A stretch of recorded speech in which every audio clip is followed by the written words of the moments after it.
Saya Muhammad Nur Faiz dari Bondowoso ingin mengajukan pertanyaan tentang asma-asma Allah di dalam Asmaul Husna. Yang bikin saya bingung yaitu Ad-Dhahir dan Al-Batin, yang artinya yang maha nyata dan yang maha gaib. Berarti Allah yang maha nyata dan yang maha gaib. Pertanyaannya, Tuhan yang nyata itu yang mana? Mohon maaf ya Habib, pertanyaan agak tersesat, tapi saya benar-benar bingung dan butuh penjelasan dari antum, katanya Habib. Alhamdulillah walillahil asmaul husna. Allah mengatakan dalam Al-Quran, Allah subhanahu wa ta'ala punya asmaul husna, nama-nama yang indah, yang tis'an wa tis'in mi'ah illa wahid wa man ahsaha dakhalal jannah, kata Nabi. 99, siapa yang menghitungnya, menghafalnya dan memahaminya, insyaallah menjadi sebab untuk dia masuk surga Allah subhanahu wa ta'ala.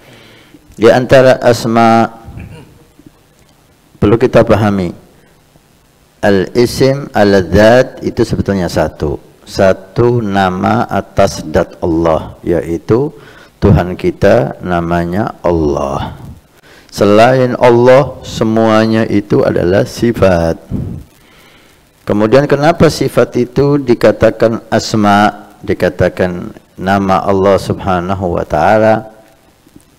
Karena ketika kita mengatakan Ar-Rahim, zat yang maha penyayang, maka yang ada di benak pikiran kita langsung adalah Allah subhanahu wa ta'ala. Itu dari kentalnya nama Ar-Rahim atas zat Allah subhanahu wa ta'ala, maka Ar-Rahim yang tadinya sifat menjadi asma. Taib. Di antara asma Allah subhanahu wa ta'ala adalah Al-Dhahir, Al-Batin, zat yang maha nampak, zat yang maha batin. Allah subhanahu wa ta'ala Al-Dhahir, artinya semuanya ini ada karena Allah subhanahu wa ta'ala. Sehingga kalau kita memahami dan mengimani bahwa tidak ada makhluk yang ada di dunia ini, apapun itu namanya, kalau kita lihat akan mengingatkan kita kepada Allah subhanahu wa ta'ala. Karena Allah subhanahu wa ta'ala Al-Dhahir. Tidak ada cahaya di dunia ini kecuali cahaya itu diberikan oleh Allah subhanahu wa ta'ala. Maka Allah yang nampak dari segala, lebih daripada segala yang nampak. Itulah Allah diberi nama Al-Dhahir. Sangat jelas sekali. Hanya orang yang mata hatinya buta, yang tidak bisa menyaksikan keberadaan Allah subhanahu wa ta'ala. Al-Batin, Allah zat yang maha batin. Bisa diartikan al-batin, apapun itu yang tersembunyi, Allah mengetahuinya. Ya'lamu sirra wa akhfa. Allah mengetahui hal yang rahasia dan lebih rahasia lagi. Maka tidak ada yang zahir, tidak ada yang batin seperti Allah subhanahu wa ta'ala. Dialah Allah zat yang maha zahir, dialah Allah zat yang maha batin. Nah, sifat zahirnya Allah subhanahu wa ta'ala membuat kita tumbuhlah di hati kita keagungan Allah subhanahu wa ta'ala, muraqabatullah subhanahu wa ta'ala.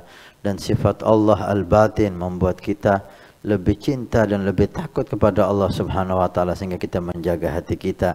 Jangan sampai Allah melihat di hati kita hal-hal yang tidak dicintai dan diridhai oleh Allah subhanahu wa ta'ala.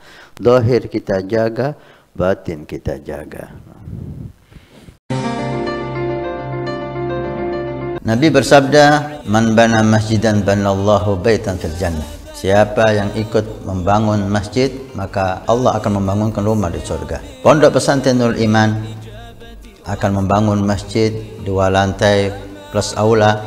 Maka kami mengajak untuk kita dan Anda mendapatkan rumah di surga. Kami membutuhkan 2.000 orang per orang, 100.000 per bulan selama 1 tahun. Silahkan Anda daftarkan diri Anda atau almarhum dari orang tua keluarga Anda yang sudah meninggal, atau Anda niatkan untuk putra Anda supaya menjadi putra yang saleh salehah. InsyaAllah dengan masjid di Pondok Pesantren Nurul Iman yang insyaAllah makmur dengan sholat, qiyamul lail, zikir, majlis taklim, belajar agama Allah, setiap kalimat, setiap bismillah, setiap ilmu Anda dapat pahala, setiap rakaat Anda dapat pahala.